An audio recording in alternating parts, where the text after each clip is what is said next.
All right. Well, good morning, everyone. Good morning. I say that all the time now, and it's getting interesting. So, hey, grab a Bible that you brought with you, a Bible app on your phone, tablet, scroll, whatever you got with you this morning. Go to Mark chapter 10. See, some people got that this morning. Thank you. Hey, we do actually have house Bibles in the back. We're not really passing them out anymore because of COVID stuff, but feel free to grab one of those, as you walk in on future Sunday mornings, or just get up and grab one. I promise I will not laugh at you, okay? And if you don't have a Bible that you can feel like you call your own and stuff, take that home with you. That is our gift to you. But before I start, I just want to say shout out to my mom who's tuning in and watching this morning. But I have to apologize in advance because for those that know me know that I'm a bit of a nerd and kind of like to geek out about certain things, and I'm going to geek out extremely hard this morning. So if you're not any sort of a geek or nerd, just bear with me, okay? But for all you other nerds out there, shout out to you guys, because how many of you all are Lord of the Rings fans? By round of applause. Anybody? Yes, thank you.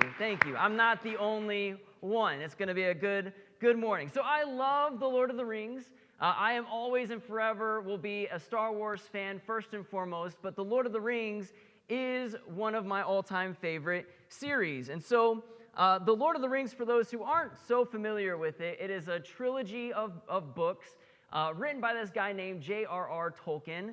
And there's 3 movie adaptations of the books, and they are phenomenal films. If you have like 4 hours to watch, individually one of them, then definitely jump on that train, because they are long, but they are so good. But our story is kind of about this main character named Frodo Baggins, who is a hobbit, which this is fantasy realm, so he's a halfling, kind of a small person, and he's given this very powerful ring, the one ring to rule them all. And so he's given this ring, and he's tasked with this quest to take this ring to this dark and evil place called Mordor to destroy the one ring to rule them all. Because he has to go to where the ring was forged, there it must be destroyed. And so in the first installment of the series, The Fellowship of the Ring, there's a group, and there's this fellowship of people who agree to help Frodo in his quest. And amongst this group of people, one of the key members of the party is his main man, Samwise Gamgee, who is a hobbit just like Frodo, and they live in the Shire, in their sort of town or part of Middle-earth. And now throughout the Fellowship of the Ring, you see Frodo kind of starting to understand the long journey that's ahead of him. That you can kind of tell that he starts to feel the weight or feel the pressure, feel this burden of this ring. And there's even a line where he says to another character in the movie, he says, "I wish the ring had never come to me, that I wish that I never had to bear this sort of burden and carry this with me." And so he himself does not want to carry this ring around, but he also doesn't want to burden anyone else with this ring, that he has help from all sorts of people around Middle-earth, but he just doesn't want them to feel that they have to carry this burden that he has to carry. Now, this isn't really spoiler territory, but at the end of Fellowship of the Ring, Frodo tries to leave the party. And so the party starts to get scattered, and so Frodo gets into this boat and is about to cross this river to continue his journey alone to Mordor. And when all of a sudden, Sam comes running out of the trees. And Frodo looks back at him and he says, "Go back, Sam." He says, "I'm going to Mordor alone." And Sam replies, "I know you are, but I'm coming with you." And so, and for those who have seen the movie, Sam gets into the water and he starts to try to tread water and starts to swim out to Frodo. And Frodo yells at him. He says, "Sam, you can't swim." But it doesn't stop Sam from trying to swim out to Frodo, and he literally starts to drown himself trying to get out to Frodo. And now Frodo then pulls him up out of the water, and Sam kind of gathers himself together, and he says something that I think is such a great line in the film. And he looks at Frodo and he says, "I made a promise, Mr. Frodo. Don't you leave him, Samwise Gamgee, and I don't mean to." And it's just this really amazing moment in the film that shows that even though Frodo never asked for help, that even though Frodo didn't want to bear this burden to begin with, and Frodo never asked Sam, hey, I need your help to come with me, Sam knew that Frodo could not do it on his own. That Sam knew that Frodo needed him there so that they could finish this quest together. And here Sam had this very clear choice to where he could have broken his promise and just let Frodo go, to where he could have just stood on the shore and waved goodbye and said, good luck on your journey, or not say anything at all. But he goes after Frodo and decides to stay with him. Sam decides to help Frodo in any way he can to make sure Frodo makes it to Mordor. No matter what trouble they go through, Sam does not leave Frodo and is always there to help in any way that he can. We've been going through this series called Out of the Box. And really we're talking about sort of getting out of your comfort zone, sort of stepping out of your own personal world and stepping into somebody else's. And if you go back and you listen to the past two messages that Adam has brought to us, really what we're talking about is how we can take steps to sort of advance God's kingdom instead of our own. And so week number one, our first week was called Just Count. And it was talking about just counting the people around you and seeing the people that are in your circle, in your community, who are in need of help. And then last week, Adam talked about just walk, talking about, hey, how we should walk with our faith, stepping into other people's lives, stepping into their turf, but walking with your faith so that way they can see Jesus in you and in your life. And this is our third week, and we're talking about this idea of just ask. And so Mark chapter 10, we come across this story where Jesus is on his way to Jerusalem, and this large crowd is following him and his disciples out of the city of Jericho. And we read this story in Mark chapter 10, verses 46 through 52. And if you have it, follow along with me. If not, it is up on the screen behind me. And it says this. It says, then they came to Jericho. As Jesus and his disciples, together with a large crowd, were leaving the city, a blind man, Bartimaeus, which means son of Timaeus, was sitting by the roadside begging. When he heard that it was Jesus of Nazareth, he began to shout, Jesus, son of David, have mercy on me. Many rebuked him and told him to be quiet, but he shouted all the more, Son of David, have mercy on me. Jesus stopped and said, call him. So they called to the blind man, cheer up, on your feet, he's calling you. Throwing his cloak aside, he jumped to his feet and came to Jesus. What do you want me to do for you? Jesus asked him. The blind man said, Rabbi, I want to see. Go, said Jesus, your faith has healed you.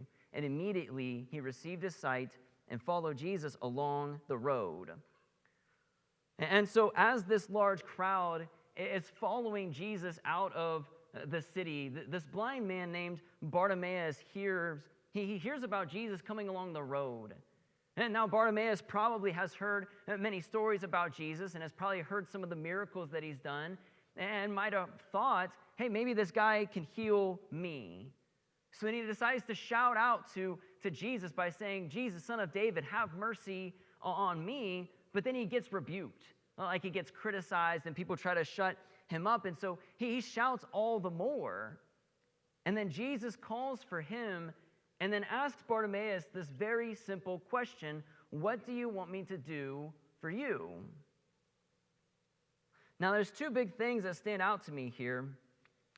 And the two things are the response of the crowd, but then also the response of Jesus. Because here you have this large crowd of people, and they're walking alongside Jesus. Now, I'm not sure how crazy this scene would have been. I'm not sure how large this crowd probably was. But in my head, I'm thinking that this crowd was probably pretty large, and that the scene might have looked something like, the latest athlete or the latest celebrity comes into town. Because sometimes when celebrities and famous people get caught in public, people tend to lose their minds a little bit, and people are coming up to them and they're surrounding them and they're saying, hey, can I get your autograph? Or hey, can I get a picture? Or hey, kiss my baby? Or, sign my arm, or whatever that may be. And so this is kind of what I picture going on in my head, of that there's this massive group of people that are just trying to get close to Jesus. And it's sort of hectic, it's sort of crazy, and people might be bumping into one another because they're all just trying to get a piece of Jesus.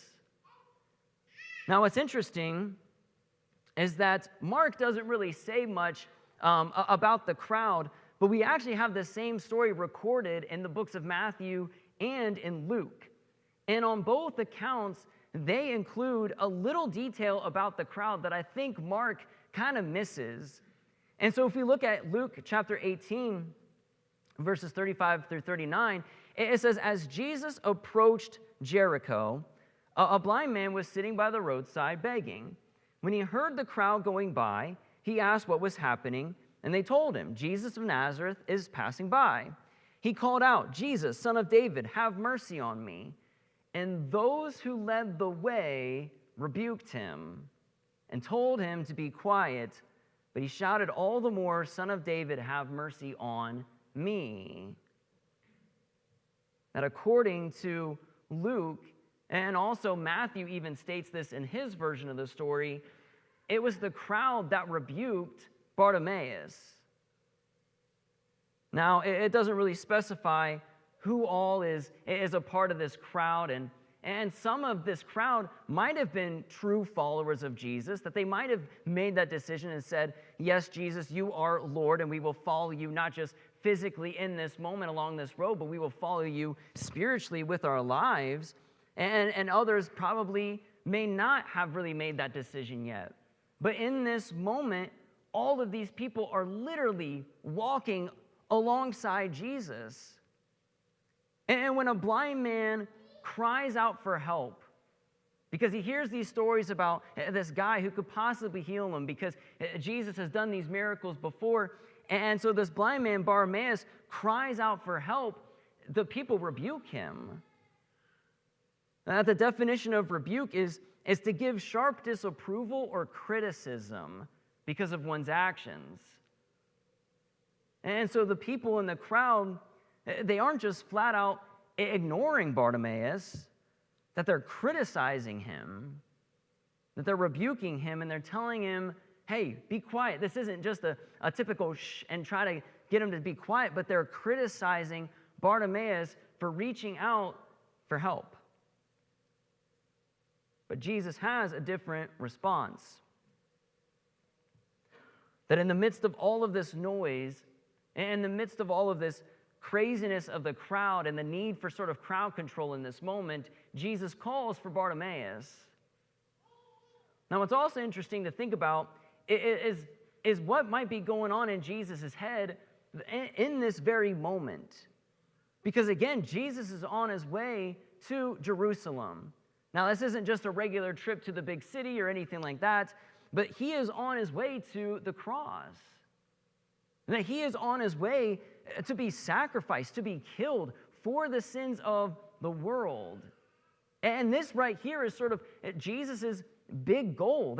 That's the reason why Jesus came down to earth for us, so that he could sacrifice his life so that we can be free of sin, so that we can have relationship with God. And on top of all of that, he's surrounded by this crowd of people, maybe sort of treating him like a celebrity, where everyone just wants to be near him, where everyone is trying to reach out to him, where everyone is just trying to just see a glimpse of who this Jesus guy is. But with all of that going on, he hears the cry of Bartimaeus. And Jesus stops and calls for him, counting Bartimaeus amongst the crowd. Then, in kind of a sense, approaching Bartimaeus, and then asks him this question, what do you want me to do for you? Now, the thing is that Jesus doesn't rebuke him. Jesus doesn't criticize him. He doesn't flat out ignore Bartimaeus, and he doesn't even tell Bartimaeus what to do. That Jesus pauses for a moment in the midst of his journey, in the midst of this one big goal that Jesus has in mind, and amidst this crowd and all of its noise, and he asks Bartimaeus a simple and powerful question. And he words it in such a way that it doesn't come off as, what do you want? Or, hey, make this quick so that I can move on. But in a sense, it's like Jesus simply asks, how can I help? What do you want me to do for you? Unlike the crowd who responds with criticism and with statements, Jesus responds with a question. See, a lot of times we're given an opportunity to help somebody, and we have this choice that we can make to where we can either help them and do anything we can to help them and whatever need that they have, or just shake it off and ignore them, or even rebuke them. And I think so many times we, and especially me in my life, we choose the side of the crowd. You see, 4 years ago, I was on an internship in Cleveland, Ohio, and I was working for a church called Momentum Christian Church. And so when I was there, my office was actually a Starbucks. And what's interesting about that is at first I was like, well, I don't even really drink coffee at this point in my life. But I went there anyway. And the reason why was because it got me out into the community, and it got me out there to meet the workers there and get to know the workers and be able to build relationships with them, but also build really strong relationships with the regulars of people who came to this same shop every single morning to get their, cup of coffee. And so it was a really, really cool experience, and I was able to build some really strong relationships and friendships with people there through that. And one day, I was heading out of the shop, and I caught one of the workers outside. And she just was sitting on the ground and with her back up against the building, and she just looked really, really upset about something. And so I was like, okay. So I go over to her and I said, hey, are you okay? And she just kind of blah. She just spits out all these words about, all this stress that she's going through in her life, and it's car problems and financial problems and job problems, and all of it's just kind of building up into one big ball of stress. And so there was a moment where it kind of dawned on me, and I was like, man, she really feels that there's really not a whole lot of hope in a sense. That there was kind of this lack of hope that I felt as she was talking to me about all this stuff. And so in that moment, I just felt this major pull in my heart that said, hey, you need to pray with her right now. Hey, you need to ask and say, hey, can I pray with you right now? And I felt that was God telling me to do that. But the thing that made me nervous was the fact that she didn't follow Jesus at all. That this girl, she didn't really go to church. She didn't really grow up going to church or anything like that. And she wasn't really against Christianity, but she just didn't really care so much for church and all that faith stuff. And so I get hit with that sort of fear of, man, what's she going to say? Or how is this going to change the relationship, the friendship that I have with this worker? So we wrapped up the conversation, and I look at her, and just before I leave, I can't get myself to ask her, hey, can I pray with you? And I totally chickened out. I don't remember exactly what I said, or it was something like, well, it'll be okay, or you'll be all right. And I just walked away.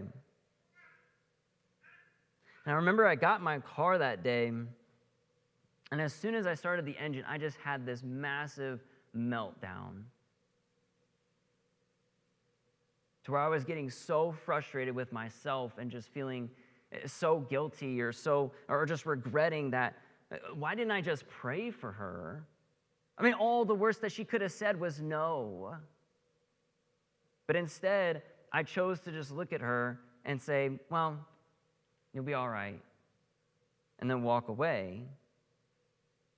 That I stopped, I counted, I approached her, but I couldn't get out of my box and simply ask, how can I help? And still to this day, I have thoughts of, well, what if? What if I did make that step? Of what if I did ask her, hey, can I pray with you right now? And think about how that could have sort of advanced God's kingdom more instead of just trying to advance my own. I think at times we just may fall short with this, that we may stop and approach, but we don't ever ask, how can I help? Sometimes we may not even stop at all. But other times, we may count, we may walk, but instead of asking, sometimes we may just hit the person with, a classic, a Christian one-liner.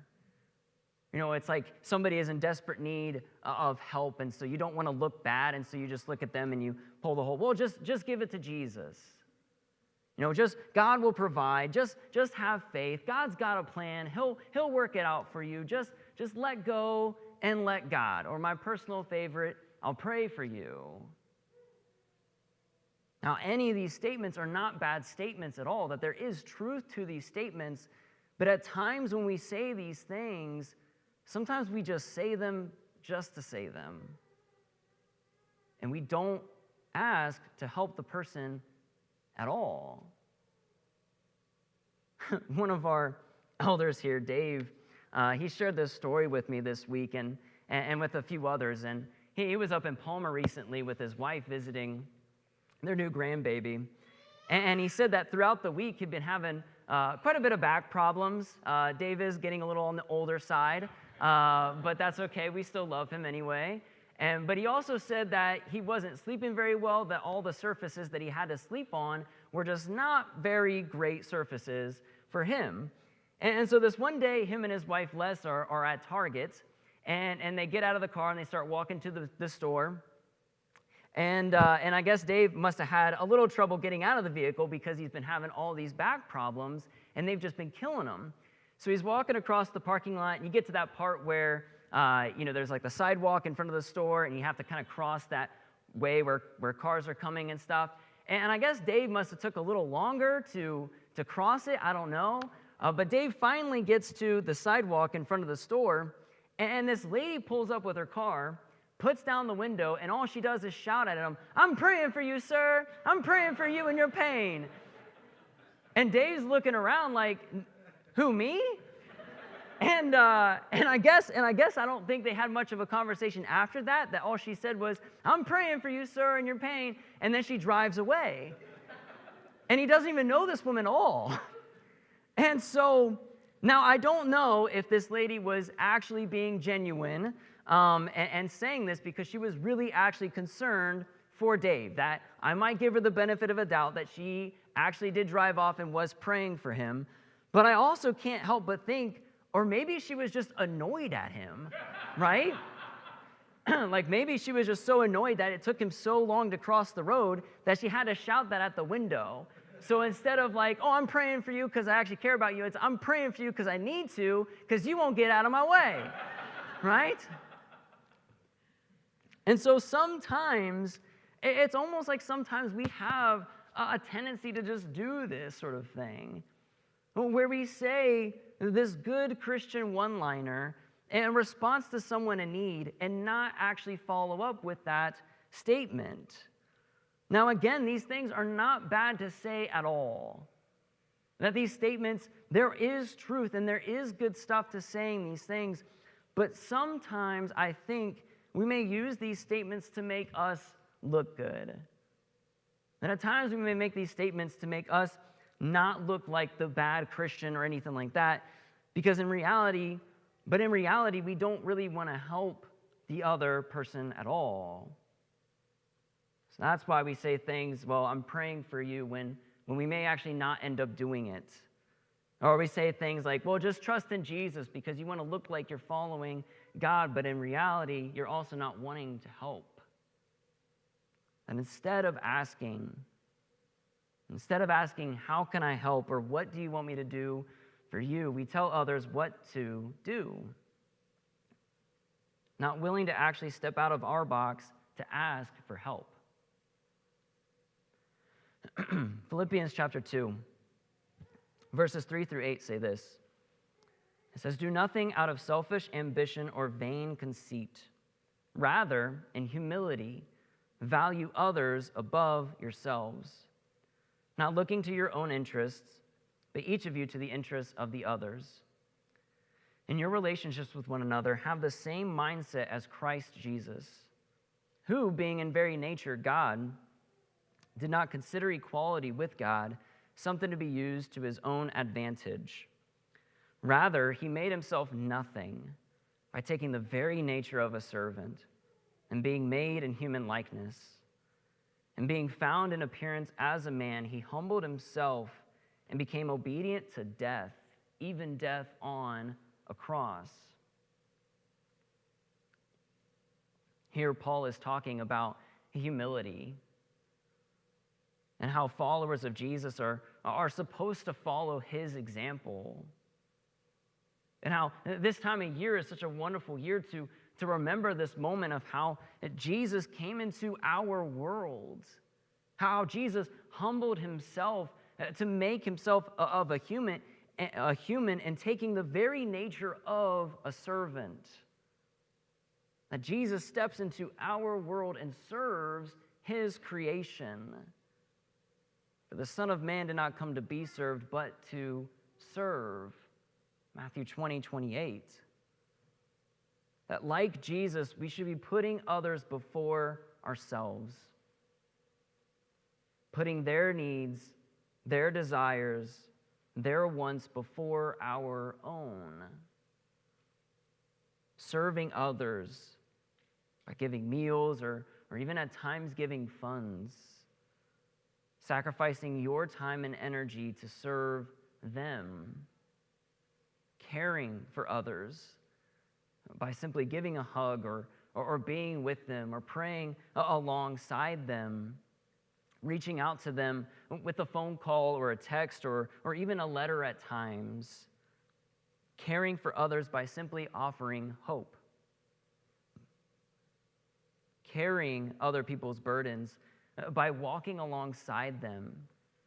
And instead of just hitting them with "Oh, I'll pray for you," pray with them in that moment right then and there. Or instead of saying, "Hey, just trust in Jesus," maybe walking alongside them and showing them how they can trust in Jesus throughout this time that they find themselves in. Walking alongside them and always being willing to ask, "How can I help?" Galatians chapter 6, verse 2 says, "Carry each other's burdens, and in this way you will fulfill the law of Christ." That if we want to follow Jesus and be obedient to his word, then we got to know how to lower ourselves to serve others.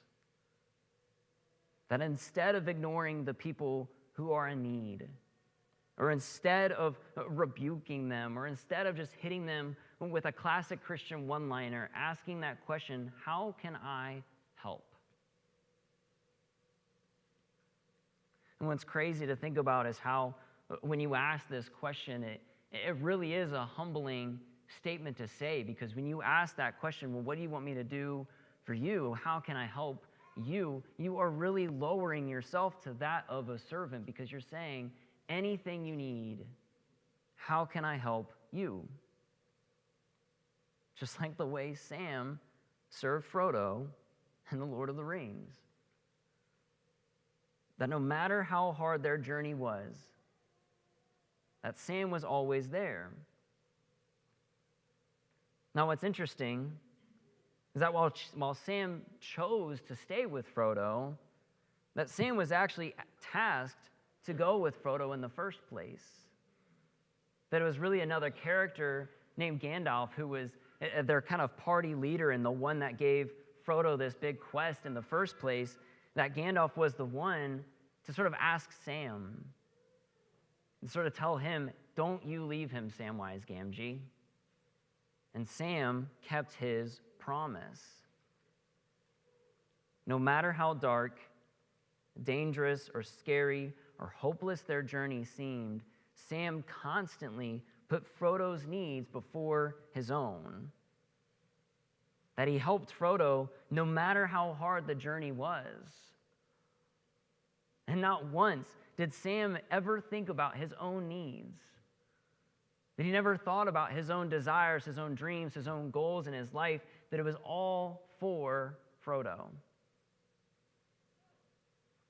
As followers of Jesus, we've decided to give our lives to him.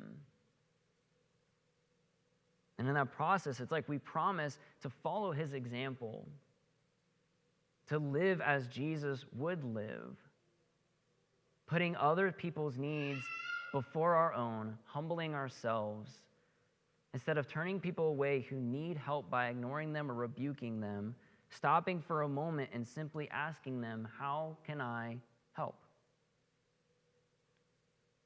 And there's a lot of people who are hurting this year. This year has been so tough for so many people. And in this time of year, it almost amplifies, because it's supposed to be a joyful time of the year, but for some people, it's hard when you got to spend it missing loved ones, missing family. So we need to stop. We need to follow Jesus' example, to stop for a moment and simply ask, how can I help? We have this thing called the dock. And it's this room in this corner of the building over here. And it's really for people who are in need of anything. That if you are in need of any sort of prayer or anything like that, then we'd love for you to come find us at the dock. If you have any questions about faith or Jesus or the Bible in general, or even just questions about Kenai Christian Church in general, we'd love for you to meet us at the dock. We have people in there that would love to get to meet with you and have that conversation and simply ask the question, how can we help you? I'm going to pray, and then we'll stand up and we'll sing some songs with the band. God, thank you so much for this morning. I thank you so much for the example that you set for us, Jesus, and I thank you for this just wonderful group of people. I thank you that, Lord, you've blessed me so much with having me here and just the amount of people that you've put in my life that have asked me this question of how can we help? Well, there's been so many moments where people in this very room have asked me that question, and I appreciate that so much. And so I pray that we can just continue to do that, not just throughout this season, but also throughout this next year. Lord, there's a lot of people who are hurting, and I pray for them, and I pray that you give us the strength, the wisdom, the energy, the willingness to step out of our box and to say, how can we help them? Thank you, Lord, for this day. It's in Jesus' name I pray. Amen. Now let's stand up and sing with the band.